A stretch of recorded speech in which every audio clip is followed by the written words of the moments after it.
Mama V, good morning to you. Oh, good morning, Roland Walker. How are you? Are they good? Nice, are they good? Nice. And we're back. It's a Thursday. Yeah, definitely. Week has run rather very fast, I think. Very fast. Yeah, but I'm looking forward to the NPP primaries over the weekend. Definitely. Okay, so we're going to jump into the newspapers. We've got Joseph Kofi Frimpong Akable joining us via Zoom, as well as Inshira Ado as well. Good morning to you guys, if you can hear me.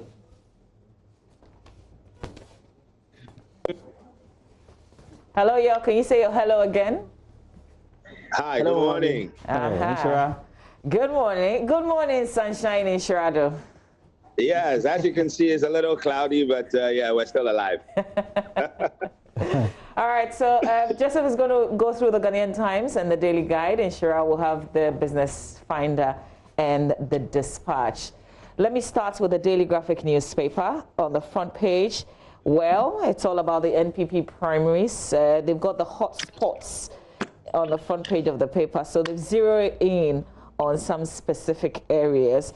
But the banner headline, NPP parliamentary primaries, 26 hotspots identified. Also, legal counsel cracks the whip on 10 law faculties. 1 million Ghana cedis earmarked for 2020 presidential pitch. NDC signs peace documents. These are the front page headlines, the Daily Graphic newspaper, and the center spread. Tell the lady, make you bring me. Okay, Inshado, you're live on air. So I have the Finder. Okay, and the front page, but the headline says 10 startups to share 1 million CDs. I'm not done with the graphic yet. I was just alerting you that you're on air. So let me do the center spread of the Daily Graphic real quick before you come through. 32,756 cases of multiple NIA registration detected. COVID-19 treatment centers in Ashanti run out of beds. Greater Accra Hospital receives 15 ventilators and medical supplies. On the back page, on COVID-19, it says COVID-19 dampers remittance inflows, $1 billion remitted in first quarter. And then COVID-19 presents opportunity to review Labour Act, according to a legal expert. So that's it for the Daily Graphic newspaper. Inshira, jump in now.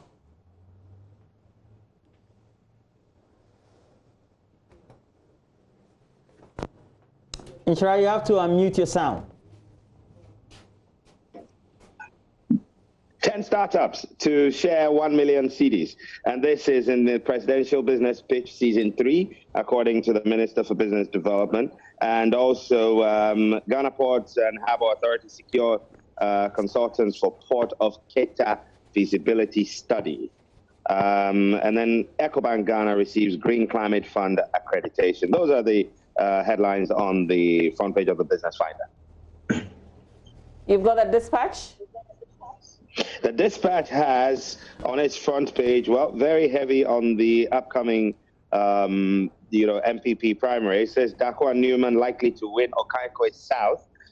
She's hoping to unseat the MP for the area, Mr. Arthur. And heads of schools urged to ensure facilities are open for disinfection and also ensure tour patients adhere to safety protocols. This is according to Mr. Boniface Sadiq. Over to you. We can do the front page of the Ghanaian Times now. The Ghanaian Times has this story involving the president says government launches 1 million city presidential pitch on the front page of the Ghanaian Times. He also has this story about President Akufo-Addo to launch the collaborative education project and government to supply SHSs with special cellular phones. And NIA detects 32,752 double registrations in ongoing card registration, also on the front page of the Ghanaian Times. The back page of the Ghanaian Times has this story from the Ashanti region saying the region is facing shortage of beds, PPE at treatment centers, and 6 million cedis shopping center for WA in the pipeline, also on the back page. We can do the front page of the Daily Guide newspaper now. The front page of the Daily Guide newspaper reports that majority berates and minority over EC lies, and Nana to launch 2,187 million projects there on the front page of the Daily Guide, and change Mahama civil rights of NDC. NDC sealed over 31st December celebration, also on the front page of the Daily Guide newspaper. So those are your headlines, Mama V and Roland. Well, sure. Please do the daily graphic, Mama V. You go ahead. Okay. Subsequently, let me do the searchlights. I only have a number of the newspaper usually we will not take a look at. So we have the searchlight. The searchlight has on the front page, EC paid $28 million in 7 years for data servicing, but gained nothing in return. Mensa Bonsu. We do have discerning Ghanaians can differentiate between MPP, NDC.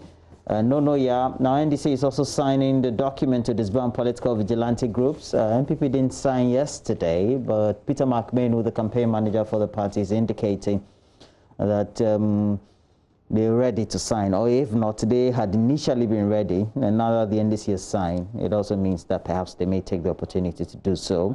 The front page of the Vanguard says MPP gears up for 2020 Crown shocks, fatal casualties expected on Saturday. Now, 7 NHI executives reportedly tested positive for coronavirus. It should include the chief executive, certainly. Mahama announces running mate in September. Dr. Kwesi Boatwright, and then Professor Nana Jane Opoku-Agyeman. And attached, Alex Mould, have their pictures there. Highways clears Obiamwa over Kitase Brekusu Domi Road. Okay, so the Statesman also has on the front page, Keta Port project on course. We do know this has been a controversy. It's supposed to be somebody who is in charge of it, a project that has not yet started. It's been one of the issues that the opposition uses to accuse government of. 3 babies test positive for COVID-19, but mothers test negative. We do know that an infant has so far lost the life to coronavirus. And the Kufuor launches collaborative education project today. All right, I'm done. All right, Inshira. Joseph, what's the story of interest that you want to highlight on? I usually don't delve into politics, but the dispatch story is quite an interesting one. This has to do with Dakwah Newman being the likely winner in the Okaikwe South primaries. Now, ever since we returned to multi-party democracy in 1992, the Okaikwe South seat has always been an MPP seat.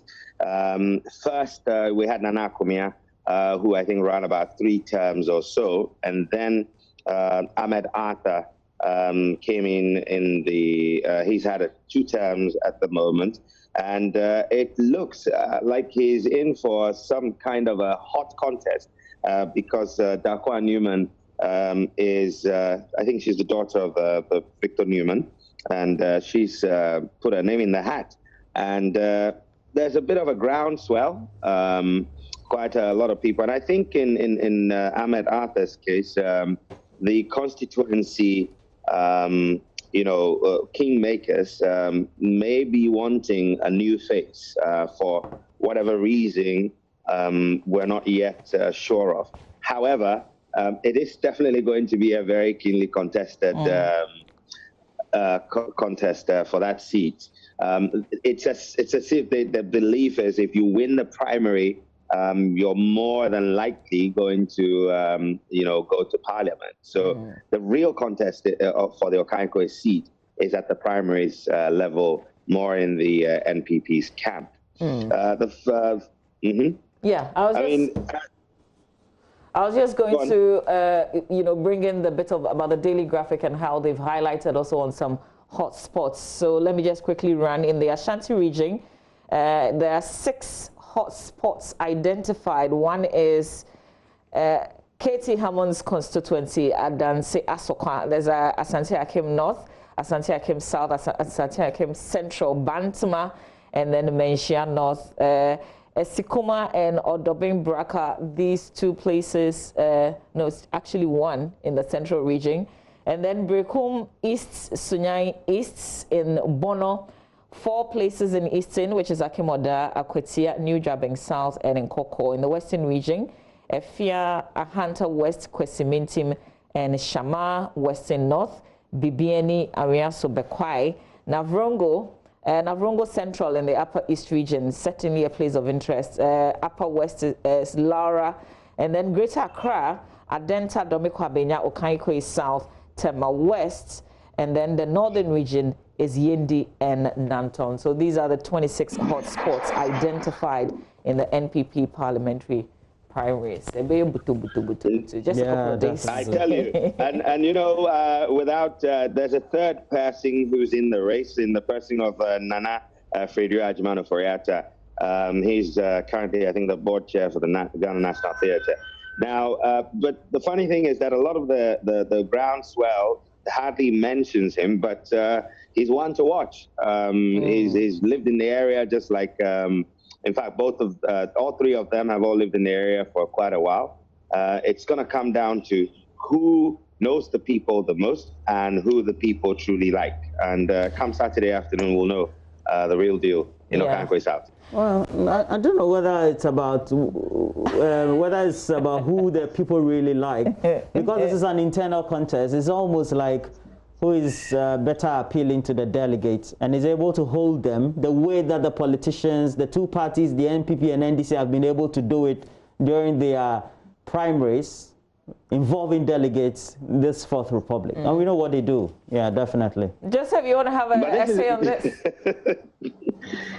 Well, I get insurance bits. The reason being that for some of those areas, especially the ones that you touched on, you realize that actually the election is what is taking place this weekend. Because once you win the election, you are on your way to Parliament.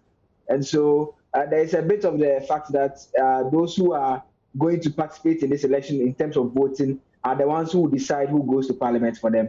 And so they tend to look at people who broadly appeal to the whole constituency, because once you win, you're off to Parliament. But obviously, it's not for the general population, like Roland did point out, but it obviously is an election that they would want to elect someone who is quite popular and ensure that they have mass turnout, especially if it's a stronghold. And most of the areas that we discussed this morning are strongholds. And those are the areas that we should keep our eyes on Saturday, because once you win, like an area like Bantama, when you win, I mean, you are heading to Parliament.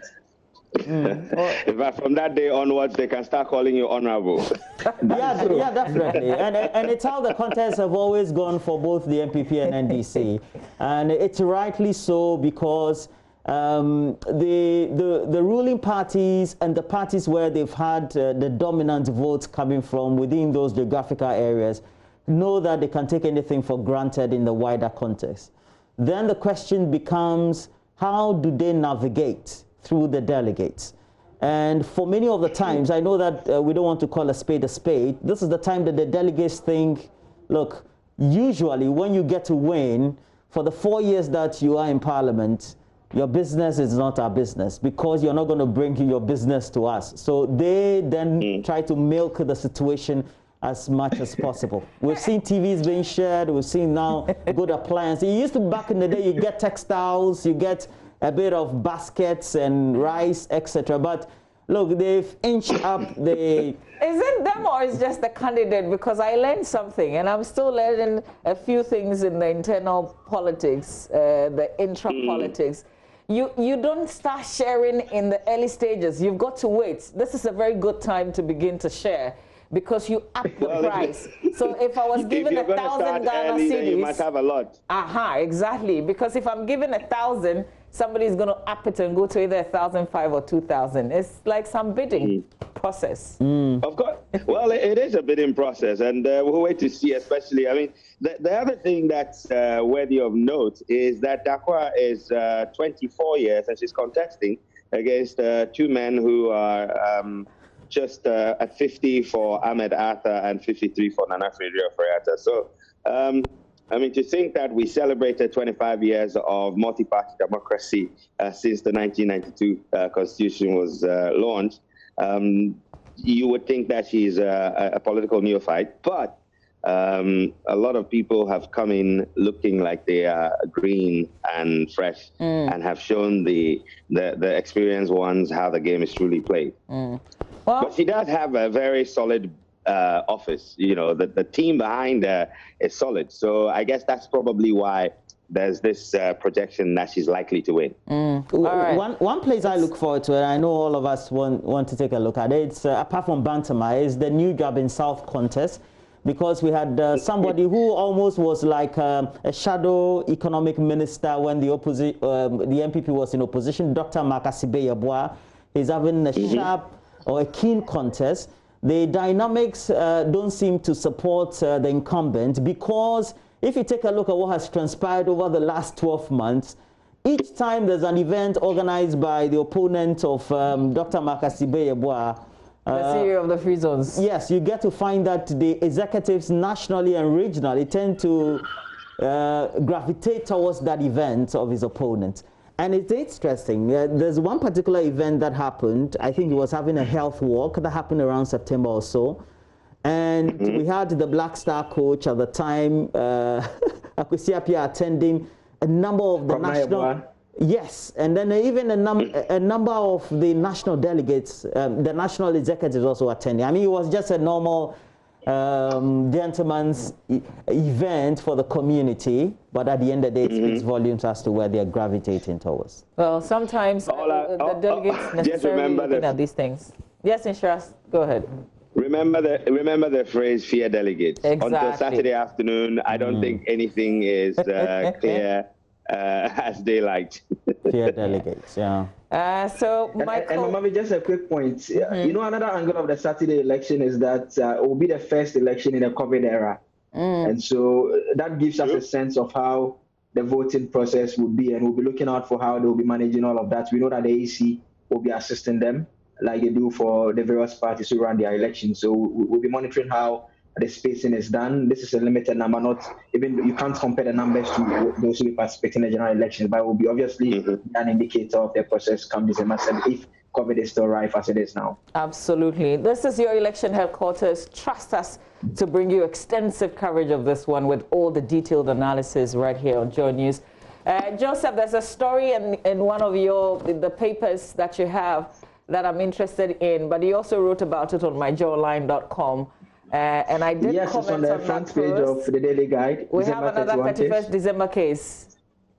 Yes, and so Professor Stephen Asari is making reference to the 1993 case of the NPP versus the Attorney General. That case stopped the use of state funds to celebrate any coup day, so December 31, June 4, and also those days should not be marked as public holidays. Now, he said the Supreme Court saying that the NDC is organizing those events publicly, and the NDC, as a party whose constitution is under the 1992 constitution, should be barred from holding that event, and also the state should be stopped from holding or renting out public facilities to the NDC to hold those events. And so that is the case that he has taken to the Supreme Court, and we understand the NDC and the AG's office may be on the same side. That is an exclusive I'm working on that in due course will put out. So this is fascinating. I was just checking the comments down the story that you filed on myjoyonline.com. People didn't get, NDC is working with the AG. They're on the same side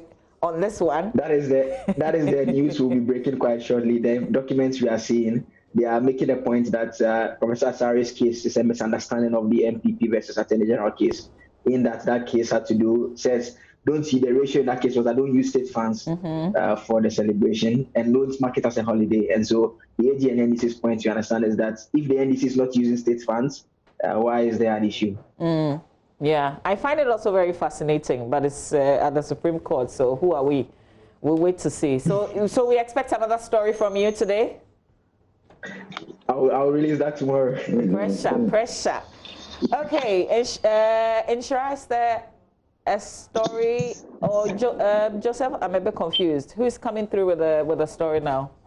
Anything you want to highlight? I wanted to highlight the. Okay, I think there's a problem with my audio. I can't hear. Okay, I want us to look at a story that's occupying the front page of the Daily Statesman. It's about 3 babies test positive for COVID-19. We also do know that an infant or even not a child has died out of the disease. And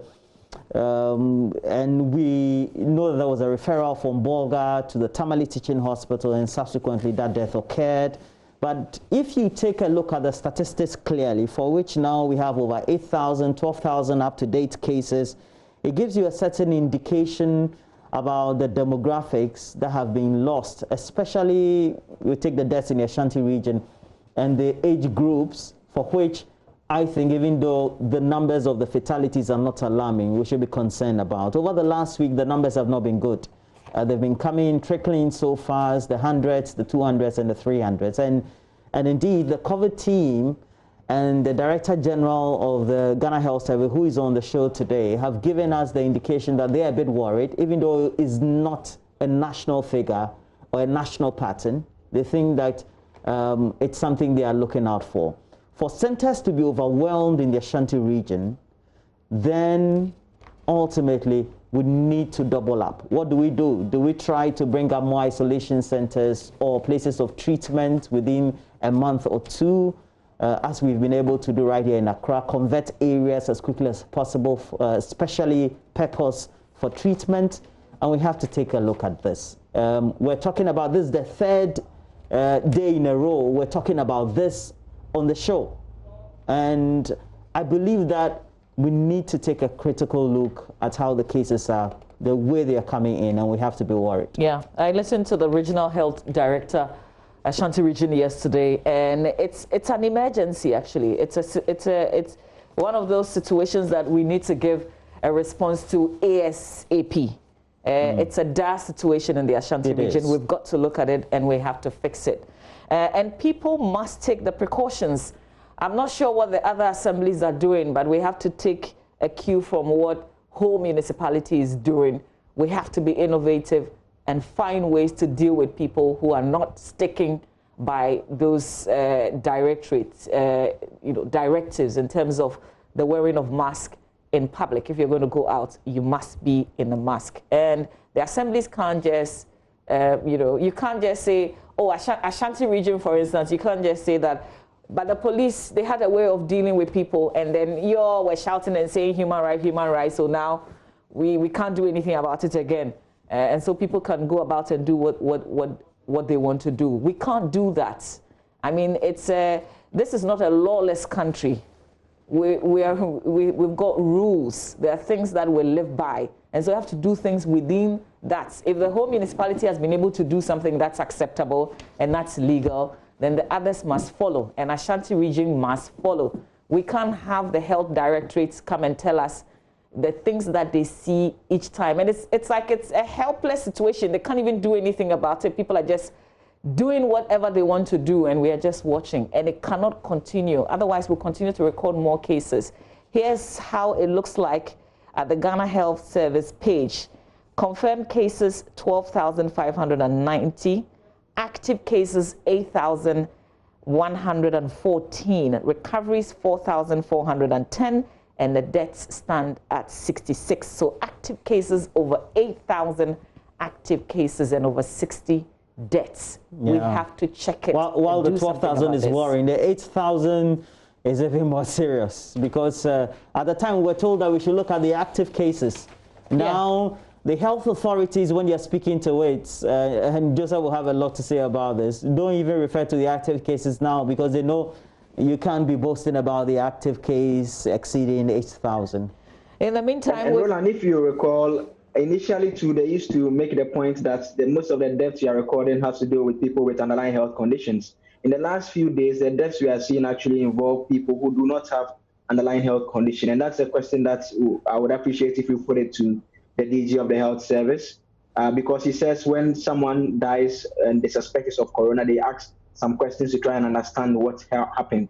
And so we should be understanding what we are learning in terms of those who have no underlying health conditions that are also passing on now. And that should be of worry to all of us, because, I mean, it tells you that no matter how strong you are, COVID can knock you down. I was just going to add to that and say that there's some Ghanaians from the United Kingdom who also arrived in the country last night, 224 returnees. part of a worldwide evacuation program started by the government of Ghana in response to claims that they're stranded. But we know that they're going to be mandatory. Well, they're in quarantine. And if there's anything to learn from the Ghanaians that came from Kuwait, this is also something to watch, because we could be possibly having some cases from this. But rest assured, they're in mandatory quarantine. Government is keeping an eye on them. There's another batch that will come from the US also sometime this month. Yeah. Yeah, true. Okay, guys, let's do myjoyonline.com if we can before we wrap up the show. All right, myjoyonline.com. Let's check out. Here we go. Roland? Yeah, so we have 2 dead after VIP bus crashed into the other on the road, the Isiakwa Chebi Road. It's a road that many of us who visit Kumasi regularly are very much aware of. It's one of the dangerous stretches. I don't know. This overtaking. Yeah. Speeding, overtaking. Right. Electoral Commission paid $28 million for over 7 years for data servicing, but no work was done. Chairman Sabonsu. Injustice leads to curses. Otumfo's chief priest warns political leaders. And voter registration. Minorities claims of 6,300 reduction in the number of polling stations false. And this was reiterated by Dr. Bosman Asari as well when Mama V interacted with her over the period. Just yesterday morning, actually, just 24 hours ago. We have to be more specific. The GRA, the Customs Division, they're beginning investigation into missing 100 grams of suspected cocaine. Indeed, they do have a statement to that effect. I don't know. Many people are not surprised that this is big news in Ghana. 3-month-old baby dies of COVID-19 in Northern region. Stop NDC from commemorating Rawlings' overthrow of Liman. Lawyers ask Supreme Court, and we know Joseph has been working. It's been agenda indefinitely. NDC stingy for scoring MPP 14% on manifesto achievement. Oh, really? Proxy voting not captured in new CI Electoral Commission caution says, Charlie, don't get too happy. So we'll see. But you know, they still have the powers to make sure that everybody. But if you missed that extensive conversation, is on myjoyonline.com with Bosman Asari. And then JoyNews TV too on the YouTube channel. Yeah. All right, so that's how it looks like on myjoyonline.com today. I want to say a very good morning to Reverend Father Daniel Lenwa, headmaster of KJB Asato Senior High School in the Oti region, and speedy recovery to you as well. Reverend Father Daniel Lenwa, headmaster of KJB Asato Senior High School in the Oti region. He was involved in an accident recently. Please recover speedily. Roland? Well, we have to take a break for sports, and of course, we're virtually bringing you the latest update. It was the English Premiership. Arsenal. And Arsenal were back in their fold. Old ways don't change, because their supporters know that they have to keep their BP levels guarded within COVID-19. So, rightly, those pictures were well presented. Where are the Arsenal fans? I think they are one of the groupings. People thought, okay, let's scrap the whole league, the season. Yeah. I think Arsenal probably leading that campaign, but it didn't work. Project Restart. Yeah. And they absolutely also restarted their poor form. Can imagine. Benedict will join us in a bit. Stay with us.